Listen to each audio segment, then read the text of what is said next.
Thank you so much for that. All right, Florida Congresswoman and Freedom Caucus member Anna Paulina Luna is joining me now. Congresswoman, thank you so much for being with us. What is your reaction to this? Jim Jordan, who you have supported, is now out. You know, Jim Jordan is arguably one of the most popular Republicans in U.S. history, and you had some members of the GOP that really just spat in the face of their voters.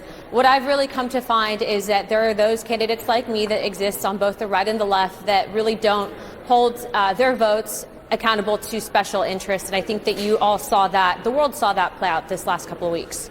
So where now? Well, we have to find a speaker, but unfortunately you're seeing that this conference decided that we're going to go home, which I would argue is one of the worst things that you can do right now. Congresswoman, I am so sorry to interrupt you. Let's listen to Jim Jordan. We'll speak on the other side.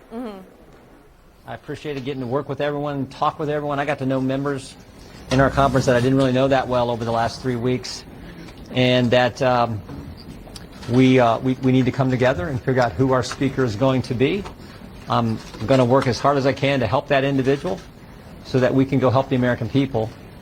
And I'm also going to go back to work. We got several depositions lined up next week in the Judiciary Committee, work that we need to do for the American people in our investigative work. So we'll go back to work there. But it's important we do unite.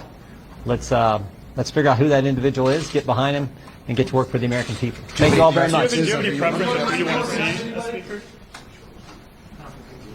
All right, Congresswoman Luna, back with us now. That was a pretty short and sweet what he said there, but just that we're going to get back to work, he said, and it's time to unite, figure out who that person is. That's the question. Unite behind whom? Who are Republicans going to unite behind? Well, as of right now, we have to find someone that not only our voters support, but that the conference can support. And one of the big things that you're seeing right now, I heard you ask a question earlier of Representative Chip Roy. It seems that there's a lot of personal issues that have boiled to the surface that predate my freshman class and really honestly the last 6 years. And so it's my hope that people can, again, go back to policy, which is what this should have only been based on, and find someone that can lead our country right now, because we're certainly not finding it out of the White House. Well, I think some of the personal issues that predate your freshman class were linked to some of the personal issues that we saw playing out, which might have been some of what you saw some of the other Republicans saying they felt like was bullying, right? There were a lot of death threats that were coming from supporters, certainly, who were upset that, well, let me finish and then you can speak. But there were, they were certainly upset that there were death threats coming to them, and in their case, some of their spouses, and they felt that they were being bullied and intimidated as they opposed Jim Jordan. You know, I'm so happy that you brought that up, because I saw members saying that their constituents calling their offices, asking them to vote a certain way was bullying. And as far as I'm concerned, the people that elected you, when they call you and they tell you and they voice your concerns, that's not bullying. But I will be the first person to say that, of course, I don't condone death threats, but I actually received one that CNN covered in my 2022 election. And you know what happened? People thought that that was crazy. But unfortunately, in this game of politics, it gets nasty. These exist on both sides. And to say that it was the chairman of the House Judiciary that was behind this is a farce. I didn't say he was behind it. I said this was occurring in conjunction as people were upset about what was happening. And we didn't see him vociferously, publicly saying that this should not happen. And as we understand it, there were also, and you were there inside of these meetings, sort of to your point where you said this is just sort of the way things are. It sounds like that's sort of, let me ask you about this. Why is that okay? I mean, this is the way things are? How is that acceptable? It's not acceptable, but what you're seeing is a failure on both sides and within very, I think, important leadership positions to condemn it.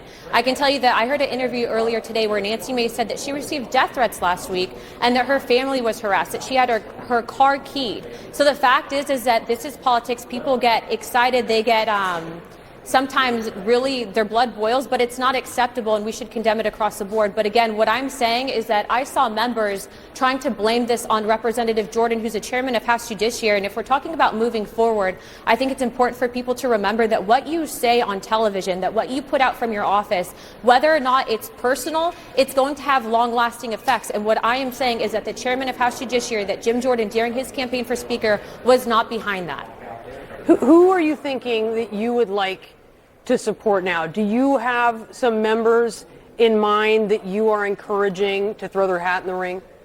You know, I thought Lee Zeldin would be incredible, but I'm hearing that some members in conference won't support someone outside of conference. I think Kevin Hearn would be good. I think that there's a few people, but again, you know, we were focusing on what the American people wanted. We were focusing in giving Representative Jordan the respect that he deserved, and so again, we are going to have to go back to the drawing board. And I do think that it's important to note that, remember, we have a CR that's ending in less than, I think, 27 days now. We have a war in the Middle East. We just had President Biden try to lump Israel and Ukraine funding into a request that we're clearly not going to even be able to address. And so we have a lot of issues right now. And again, going back to what just happened, you saw people put ego before the American people. What's your message to the 8 GOP members who voted to oust McCarthy? I'm not going to go back and address that, but let me just remind the American people and my own conference that they voted on that historical Thomas Jefferson rule to motion to vacate the chair. That is something that predated the 118th Congress. That was something that was put in place in order to empower the minority from the majority oppression. And frankly, that would have not happened if things were not said and promises were not broken. Are you worried that what we are witnessing, which is incredibly messy, is going to cost Republicans the majority?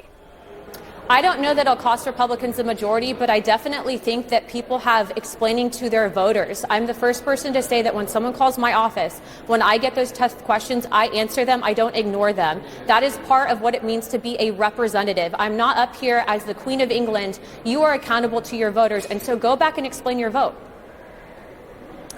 I'm sure there will be a lot of explaining that many members are going to be doing here over the weekend. Congresswoman Luna, we really appreciate you being with us. Thank you. Thank you. God bless. All right, obviously a very pivotal day there on Capitol Hill.